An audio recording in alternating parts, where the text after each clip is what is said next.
కోదండరామరెడ్డి గారు, Gopal, young directors like Bobby, Vasishta, like నా నిర్మాతలు అల్లు అరవింద్ గారు, అశ్విని దత్ గారు, కెఎస్ రామారావు, శ్యామ్ ప్రసాద్ రెడ్డి, జెమినీ కిరణ్, తమ్మారెడ్డి భరద్వాజ్ గారు, అలా యంగ్ ప్రొడ్యూసర్ విక్కీ అండ్ పాత్రికేయ మిత్రులకు, అలాగే నా బ్లడ్ బ్రదర్స్, బ్లడ్ సిస్టర్స్, నా హృదయపూర్వక నమస్కారం. సో ఫస్ట్ ఆఫ్ ఆల్ ఈ ఈవెంట్ ఇంత గ్లామర్గా, ఇంత మెమొరబుల్గా ఉంది అంటే దానికి ప్రధానమైన కారణం నా మిత్రుడు Aamir Khan. Aamirji, thank you so much. And with a small message and a phone call, you made it. And your presence made this moment as a memorable moment. Really, thank you so much. And I never forget this gesture from your side. And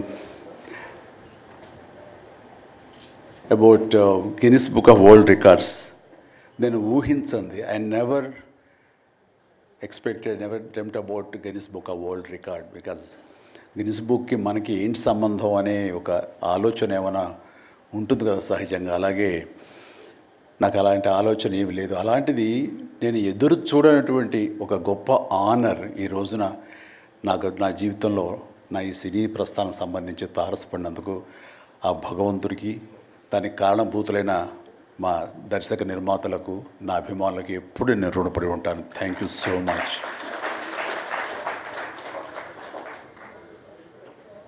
నాకు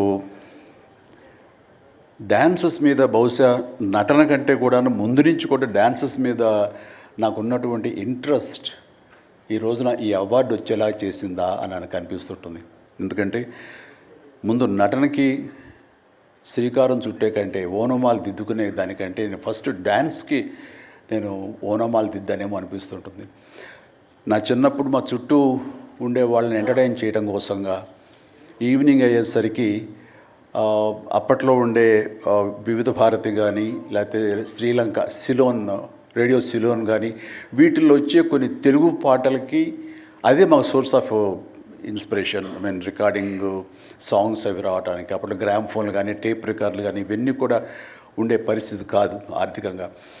అలాంటి వారానికి ఒకసారి రేడియోలో ఎప్పుడు పాటలు వస్తాయా అని అందరూ ఎదురు చూసేవాళ్ళు. రాగానే శంకర్బాబుని పిలవండి, డ్యాన్స్ వేస్తాడు, మనల్ని అలరిస్తాడు అని వాళ్ళందరూ ఉత్సాహంగా ఉంటే వాళ్ళ ఉత్సాహానికి నేను మరింత ప్రోత్సాహంగా తీసుకుని దాన్ని డ్యాన్స్లు వేస్తుండేవాడిని. అట్లాగా అవి డ్యాన్సులు అంటారా, బాడీ కదలిక అంటారా ఏమో తెలియదు, ఒక ఎనర్జీగా అవి ప్రజెంట్ చేయటం అనేది ఒక్కడే తెలుసు నాకు. 7th class, 6th class, 8th class ఆ ప్రాంతంలో.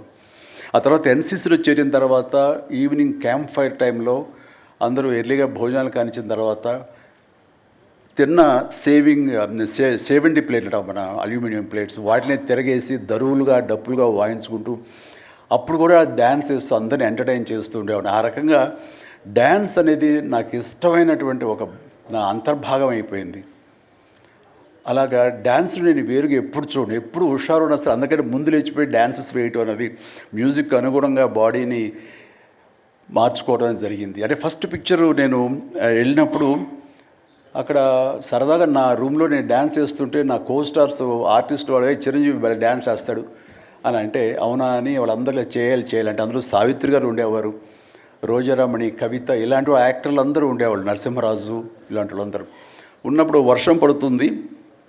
ఒక పంచలో డ్యాన్స్ వేయాల్సి వచ్చింది. అది ఈస్ట్ గోదావరి రాజమండ్రి దగ్గర ఒక పల్లెటూరులో. ఆ పంచలో జల్లు పడుతూ కూడా మొత్తం తడితడిగా ఉండింది. అయినా సరే డ్యాన్స్ అడగడం పాపం ఎవరైనా సరే వెంటనే ఎలాంటి ఇన్హిబిషన్ లేకుండా చేయటం అనేది నాకు అలవాటు. అలాగే టేప్ రికార్డ్ డ్రాయింగ్ చేసి అప్పట్లో డ్యాన్స్ చేస్తున్నాను. మధ్యలో కాల్జర్ కింద పడిపోయాను. పడితే అది కింద పడిన తర్వాత ఆపకుండా వాళ్ళందరూ అయ్యో అన్నారు. అయినా సరే దాన్ని నాగిని డ్యాన్స్గా మార్చేసుకొని చేస్తే ఎక్కడ లేని అప్పలాస్ వచ్చేస్తుంది. సో అక్కడ చూసేటంటే ఒక కో డైరెక్టరు రాఘవేంద్రరావు గారు, సారీ మన క్రాంతి కుమార్ గారికి చెప్పడం, ప్రాణం ఖరీదులు వాళ్ళు బుక్ చేసినప్పుడు, అబ్బాయి భలే డ్యాన్స్ వేస్తాడు, భలే ఉంటే డ్యాన్స్ అని అవునంటూ నా క్యారెక్టర్కి అంతకుముందు ఎప్పుడూ ఒక డ్యాన్స్ అనేది ఊహించుకోలేదు, సాంగ్ డ్యూయట్ సాంగ్ అని ఊహించుకొని వాళ్ళు ఒక ఎందుకు పెట్టకూడదు సాంగ్ అని చెప్పి నాకు ఆ సాంగ్ సిచ్యువేషన్ క్రియేట్ చేసి ఏలియల్లో ఏలియల్లో ఎందాక అనే ఒక సాంగ్, అండ్ ఆ సాంగ్ నేను వేస్తే దాన్ని స్టెప్స్ అది వేసుకుని ఫస్ట్ టైం ఒక యాక్టర్గా నేను స్క్రీన్ మీద డ్యాన్స్ చేస్తూ కనిపించింది. అది దానికంటే ముందు మన ప్రాణం ఖరీదు సారీ పునాది రాళ్ళలో కూడా అలాగే ఫ్రెండ్స్ మధ్య డ్యాన్స్ వేస్తూ నేనే సెంటర్ ఆఫ్ అట్రాక్షన్గా ఉంటూ చేశాను. అలాగా నా డ్యాన్స్ స్కిల్ అన్నది ఎక్స్ట్రాగా నాకు ఒక బెనిఫిట్ అయ్యింది, నాకు ఎక్స్ట్రాగా అది ఉపయోగపడింది. తర్వాత అరవింద్ గారికి, జయకృష్ణ ఇలాంటి వాళ్ళందరికీ కూడా తెలుసు. అండ్ లింగమూర్తి గారు ఉండేవారు. ఆయన డిస్ట్రిబ్యూషన్కి చీఫ్. అప్పట్లో ఆయన రాగానే ఆయన ఏ ప్రొడ్యూసర్స్ని పిలుస్తారు, ఎవరి కథ ఓకే అంటారు, ఎవరికి డబ్బులు శాంక్షన్ చేస్తారని డిస్ట్రిబ్యూటర్స్ మీద ఆధారపడే రోజులు నిర్మాతలు. అలాంటి సమయంలో వేరు నాకంటే సీనియర్ హీరోస్, పెద్ద హీరోస్ ఎవరితోటో కథలు అనుకుంటుండగా, చిరంజీవి అని అతను కొత్తగా వస్తాడుగా, అతనితో పెట్టి చేస్తే మీకు ఇంత డబ్బుగా ఇస్తాను, లేదంటే మామూలు అయితే కనుక దాన్ని లిమిటెడ్గా ఇంతే ఇస్తాను అనేసరికి డబ్బు ఎక్కువ ఇస్తానంటున్నారు అంటూ ఆయన లింగమూర్తి గారు నన్ను రికమెండ్ చేసేసరికి నా వైపే అందరూ కలిసి ఇతనే పెట్టుకుందాం అనేవాళ్ళు. అతను ఏంటంటే ప్రజానాడి, ఆడియన్స్ ఏమనుకుంటున్నారు, ఆడియన్స్ ఇతను సాంగ్స్ కోసంగా పదే సినిమాలకు వస్తున్నారు, ఇలాంటి వాడితో సినిమాలు తీస్తే మనకి 4 డబ్బులు వస్తాయి కదా, కమర్షియల్గా వైబుల్గా ఉంటుందని ఉద్దేశంతో ఆయన ఆ రకంగా అప్పట్లో నా ప్రొడ్యూసర్తో అనడం, అండ్ వాళ్ళు కూడా నన్ను ఆప్ చేయటం నాకు ఆ రకంగా డ్యాన్సెస్ అనేది ఒక ఎడ్జిని తీసుకొచ్చింది. ఆ తర్వాత నా నిర్మాతలు కానీ, నా ప్రొడ్యూసర్స్ కానీ, నా మ్యూజిక్ డైరెక్టర్స్ కానీ, నా కోరియోగ్రాఫర్స్ కానీ వీళ్ళు నా సాంగ్స్ అనేసరికి ప్రత్యేకమైన శ్రద్ధ పెట్టేవాళ్ళు. అంటే మ్యూజిక్ పరంగా కానీ, బీజిఎమ్స్ పరంగా కానీ ఆ సాంగ్స్ అనేవి ఖచ్చితంగా ఉండాలని. దత్తు గారితో నాకు ఎప్పుడు దెబ్బలాటాయి. ఎందుకంటే 6 సాంగ్స్ ఉండాలేమో బాస్ మనకు అనేవారైనా, లేదు 5 చాలండి, 6వ సాంగ్ ఎప్పుడు కథకి గొడవ అడ్డుపడిపోతుందంటే, లేదు బాస్ బాస్ బాస్ బాస్ అది మీరు అనకండి, ఏ హీరో అయితే ఏమో కానీ మీరైతే మొత్తం 6 సాంగ్స్ ఉండాలి బాస్ అని ఆయన అంటాం. సో 6వ సాంగ్ని ఏదో రకంగా ఒప్పించడం. అలాగే అల్లు అరవింద్ గారు లాస్ట్కి వచ్చేసరికి అత్తగేముడు అమ్మాయి 3 సాంగే సిచ్యువేషన్ లేదు అక్కడ.